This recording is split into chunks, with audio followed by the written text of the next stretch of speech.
Good morning to all of you. My name is Atul Srivastava. Welcome to Narayan Public School. Today's my topic is the transversal of a parallel line. Transversal of a parallel line. तो पहले हम बात करते हैं कि parallel line होता क्या है. What is a parallel line? अगर दो लाइन यानी कि टू लाइंस नेबर मीट, अगर ये दो लाइनें जो हैं वो कभी भी आपस में, दो स्ट्रेट लाइन की बात करें, टू स्ट्रेट लाइंस, अगर दो स्ट्रेट लाइन है ये कभी भी आपस में अगर जो न मिले, जो आपस में कभी नहीं मिलती, वही कहलाती है parallel line.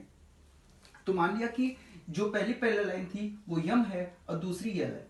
To parallel lines जो हमारी है एम और यल. जैसा कि आपने हिंदी के कॉपी में देखा होगा, जो लाइनें ड्रॉ की होती हैं वो पैरेलल ही होती हैं. वो जितना यहाँ पे एरिया होगा उतना डिस्टेंस, जितना डिस्टेंस इधर का होगा उतना ही डिस्टेंस इधर का भी होता है.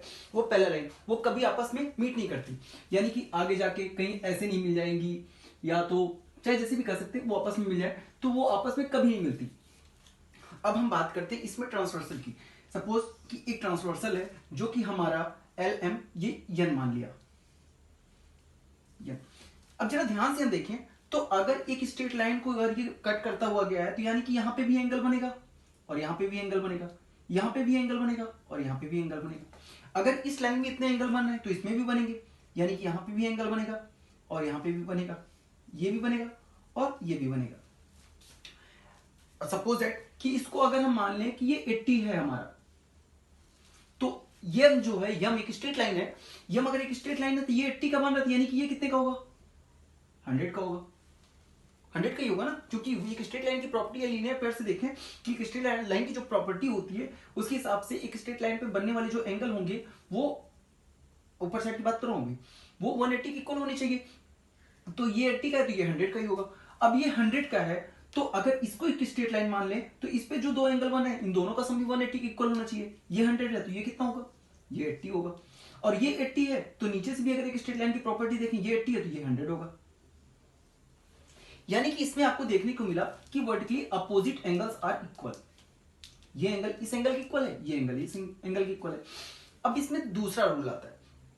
दूसरा रूल एक alternate interior angle. Alternate interior angle का मतलब होता है कि ये एंगल जितने का होगा उतने का ये भी होगा. ये एंगल इस एंगल की इक्वल होगा अल्टरनेट इंटीरियर एंगल के थ्रू. और ये अगर इसके इक्वल है तो ये भी इसके इक्वल होगा, यानी कि ये 80 हो गया. ये 80 है तो वर्टिकली अपोजिट एंगल के थ्रू ये भी 80 होगा. ये 100 है तो ये वर्टिकली अपोजिट एंगल के थ्रू ये भी 100 का होगा. अब जरा हम ध्यान से देखें, ये 80 इस 80 के इक्वल है, ये 80 इस 80 के इक्वल है, कि यानी कि ये क्या है? तब इसको हम कहेंगे ये 80 इस 80 के इक्वल होगा करस्पॉन्डिंग एंगल के थ्रू. ये कहलाएगा करस्पॉन्डिंग एंगल के थ्रू.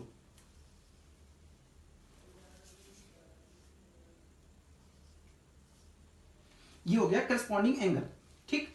और ये एंगल इस एंगल के इक्वल है, ये अल्टरनेट इंटीरियर एंगल के थ्रू. अल्टरनेट इंटीरियर एंगल के थ्रू ये अल्टरनेट इंटीरियर एंगल के थ्रू होगा. और ये क्या होगा? ये करस्पॉन्डिंग एंगल के थ्रू. ये इसके इक्वल. अब जरा देखें, ये इसके इक्वल होगा तो यानी कि ये इसके इक्वल होगा, और ये इसके इक्वल होगा, और ये इसके इक्वल होगा. तो आज हमें जो पढ़ना था, अगर ये सारे एंगल, अगर यहां पे पैरेलल लाइन की बात ना की जाए और कुछ इस तरह से दे रहा है कि ये एंगल इस एंगल के थ्रू है, ये एंगल इस एंगल की इक्वल है, और ये एंगल इस एंगल की इक्वल है, और ये एंगल इस एंगल की इक्वल है, और ये इसकी एंगल, तो इसका मतलब ये हो गया, अगर कुछ इस तरह से आ रहा है तो ये दोनों लाइनें क्या है? पैरेलल हैं. ये दोनों लाइन पैरेलल हैं. ये दोनों लाइनें पैरेलल होंगी तभी ये एंगल इसके इक्वल, ये एंगल इसके इक्वल, ये इसके इक्वल, ये अल्टरनेट इंटीरियर एंगल के थ्रू ये एंगल इसके इक्वल हो जाएगा, और ये अल्टरनेट इंटीरियर एंगल के थ्रू ये इसके इक्वल हो जाएगा. और ये एंगल इस एंगल की इक्वल कैसे होगा? ये होगा करस्पॉन्डिंग एंगल के थ्रू. कुछ इस तरह से. जैसे यहां पे और हम मान ले, यहां पे मैंने मान लिया 1, यहां पे 2, यहां पे 3, मैं इसको इरेज कर देता हूं.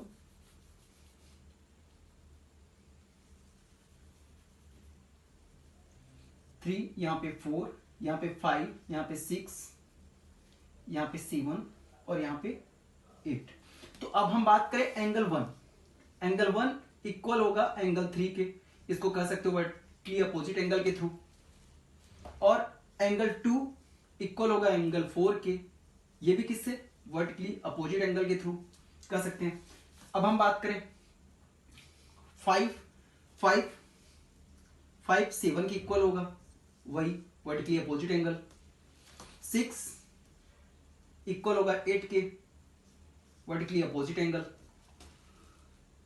ठीक, अब दूसरा देखें, 8 4 के इक्वल होगा, यानी कि एंगल 4 इक्वल होगा एंगल 8 के, किससे? Corresponding angle. 8 4 के इक्वल, और 5 1 के इक्वल, करस्पॉन्डिंग एंगल। 6 2 के, करस्पॉन्डिंग एंगल।